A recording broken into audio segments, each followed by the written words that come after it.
Welcome to episode 2 of You Got a Roster, brought to you by GotARoster.com. My name's Sean O'Connor. I'm the head baseball coach at CCBC Estic and the host for the You Got a Roster podcast. We'll go over the different things that I see in baseball, more importantly, college baseball, recruiting, and all the things that come across my eyes to hopefully help you in the process of getting your son either in the eyes of college coaches or getting your son recruited by college coaches, one or the other. This weekend was interesting. Actually, it's 2 weekends for us. The last week time I talked, I was going through the All-Star weekend by exposure. This weekend, I was in 3 different states recruiting. On Friday, I was at the PSL, also the PSL this weekend. Saw the exposure event over the weekend as well, and then was up in Pennsylvania at the 717 tournament. A lot of baseball, a lot of good things I saw, a lot of bad things I saw. One of the things I think is universal, and everybody that's going through this, remember everyone, we talk about this, the difference between travel baseball and showcase baseball. For me, a lot of it is rosters. Um, got rosters this weekend for people that just put their birth date down. Now, coaches, I'm going to be sarcastic, and guys that know me know exactly what I'm talking about when I say this. If you give me a birth date and a name, am I supposed to go to the hospitals of the town and find out contact information? My job is to recruit you. My job is not to verify that you're eligible to play in a 16U tournament or a 17U tournament. So just having a birthday makes absolutely no sense to me. Having a name and number is huge. Okay, that's a big step. I've been at times where coaches have not even had that, and all they gave me was a lineup card. When that happens, coaches, guess what? I don't recruit your kids. It's as simple as that. I can't make it that hard for myself. Now, if your kid goes 3 for 3 and hits 3 home runs and runs a 6.260, okay, maybe I change my identity there, and all of a sudden I'm all about your kid. But at least on that roster where they're just birthdays, put the coach's number for you. Let me get a hold of the coach.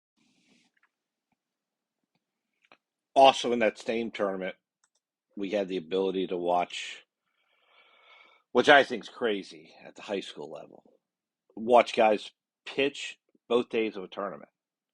I watch a guy pitch both days of a tournament, play shortstop in between. That should never help happen at a showcase level. You need to get yourself on a team where you can take a day off or take an afternoon off. I know it's money, I know it's everything like that, but in this day and age, you can't pitch 65 pitches and play shortstop the next inning. It just doesn't make sense financially with an open substitution policy. If you want to hit, that's great. Keep him in the lineup to hit. But you can't put him back at shortstop, and you definitely can't bring him back the next day to pitch.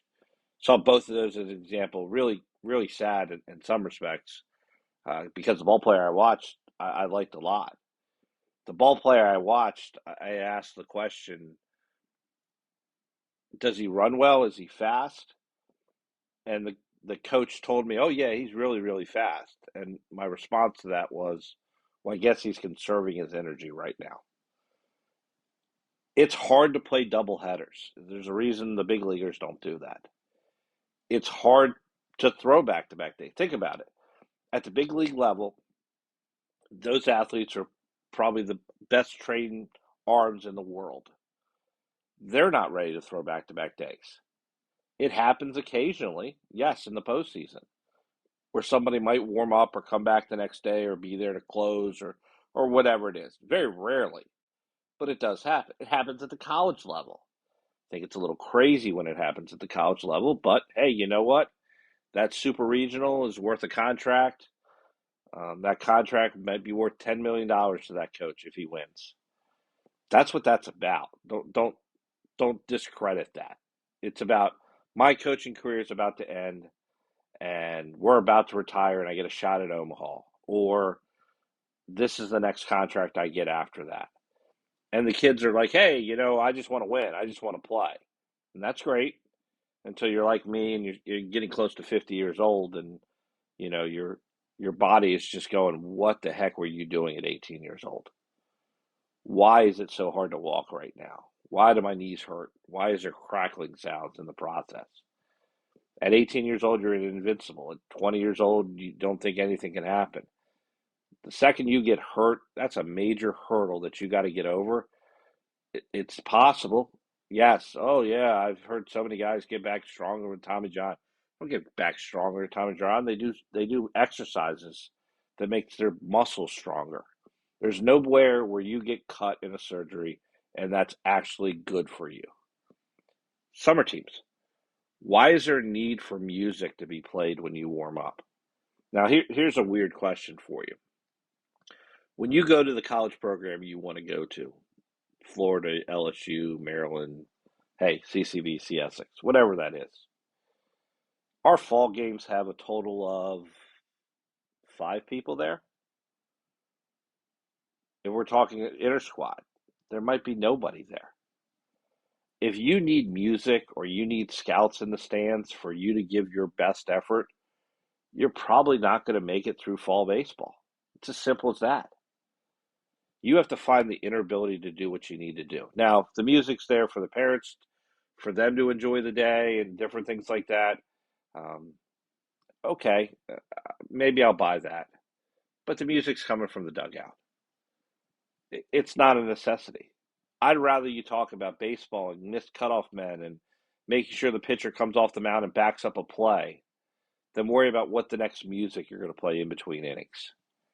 I just think that's a bad message and a waste of your time and your effort as a college coach watching it. I think there's so much more you can do with your kids than just allow them to do that. And yeah, it's fun, but there's a lot of things that are fun. Playing the game of baseball is fun. It should be. If it's not, and you need music to get you through the day, then you're probably not a college baseball player. It's as simple as that. Hey, the portal's out there. I don't know if you've noticed. They keep talking about it. I think there's over 5,000 kids in it right now. It's nuts. It really is. And those 5,000 kids don't include NAIA kids or JUCO kids. So in reality, there's probably, I'll be safe, maybe 8,000 kids looking for spots at 4-year schools. There's going to be a lot of baseball players, and I wish the NCAA would do this, that will not be college baseball players in a month. They think that grass is greener on the other side. I know one program, one close to us program, or close to me program, the kid's a really good kid. As a matter of fact, I know the kid, know the family. Played 3 years at a Division I program, and is now in the portal. Why? If you're going to do it to go to LSU or to go to SEC or ACC or any of those programs, okay, maybe I buy that. But when you have 3 years invested at a college, that means credits, that means money, and the college I'm talking about is a very prestigious academic institution. You're gonna take that degree and go to another college that you're gonna walk away and have no relationships with those kids because you're only a hired gun. You've only been there 1 year. You're gonna walk away from your teammates, your friends, and what's gonna happen when you go 0 for 4? And you will go 0 for 4. That's the crazy part of this game is you're gonna go 0 for 4. You're gonna go 0 for 8. When you're 0 for 4 at the program you're at right now, do they keep writing you in the lineup? How hard is it going to be when all of a sudden you transfer to a school and you are 0 for the weekend and you don't play anymore? Is that what you're really doing it for? Now, nobody believes that's going to happen because everybody's ego says, I'm going to go there and I'm going to dominate just like I'm dominating now. And I get it. Look, at the end of the day, maybe it's a financial thing. That's great. The 4-year schools and the process, I hope you understand this. If I'm a 25 right now, okay, I kind of get this. But if I'm a 26, nobody knows what these new rules are going to be. Is every kid going to get paid at the Power 4 level? Is every kid going to get a check to go?